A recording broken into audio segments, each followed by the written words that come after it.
તો વડોદરાથી મહત્વના સમાચાર સામે આવી રહ્યા છે। વડોદરામાં પૂર્વ એમએલએના પીએ દુષ્કર્મ આચર્યું છે। તો વડોદરાના પૂર્વ એમએલએના પીએ દુષ્કર્મ આચર્યું છે। વિધવા મહિલા પર દુષ્કર્મ આચર્યાની ફરિયાદ નોંધાઈ છે। જવાહરનગર પોલીસ સ્ટેશનમાં દુષ્કર્મની ફરિયાદ નોંધવામાં આવી છે। તો રાજેશ ગોહિલ નામના શખ્સ સામે દુષ્કર્મની ફરિયાદ નોંધાઈ છે। તો મહિલાના ઘરે જઈ રાજેશ ગોહિલે દુષ્કર્મ આચર્યું હતું। તો લોનના હપ્તાની મદદ કરવાની લાલચે વિધવા મહિલા સાથે પૂર્વ એમએલએના પીએ દુષ્કર્મ આચર્યું છે।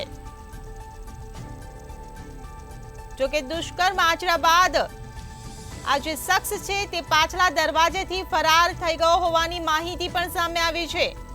તો વડોદરાના પૂર્વ એમએલએના પીએ દુષ્કર્મ આચર્યું છે। વિધવા મહિલા પર દુષ્કર્મ આચર્યાની ફરિયાદ નોંધાઈ છે। તો મહિલાના ઘરે જઈ રાજેશ ગોહિલ નામના શખ્સે દુષ્કર્મ આચર્યું છે।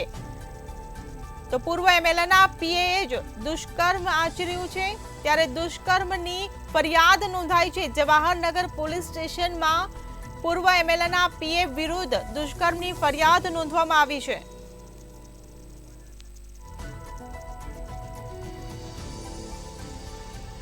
તો સંવાદદાતા નિલેશ બ્રહ્મભટ્ટ આપણી સાથે જોડાઈ ગયા છે। જે નિલેશ, જે રીતે પૂર્વ એમએલએના પીએ જ દુષ્કર્મ આચર્યું છે, શું કહેશો?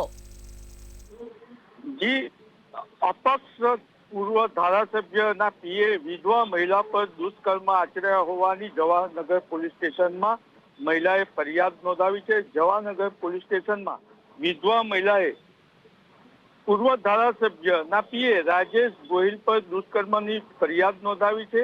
રાજેશ ગોહિલ પૂર્વ એમએલએની નિજામપુરાની ઓફિસે મહિલાને મળ્યો હોવાની માહિતી મળી રહી છે।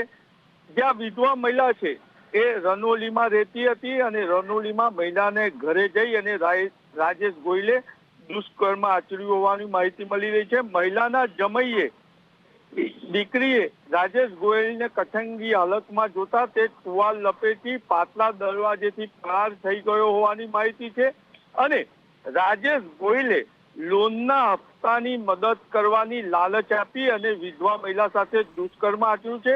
એટલે કહેવાય કે મહિલા સશક્તિકરણની વાત કરતી ભારતીય જનતા પાર્ટીના રાજમાં ભારતીય જનતા પાર્ટીમાં પ્રવેશેલા અને હાલ વાઘોડિયા વિધાનસભાના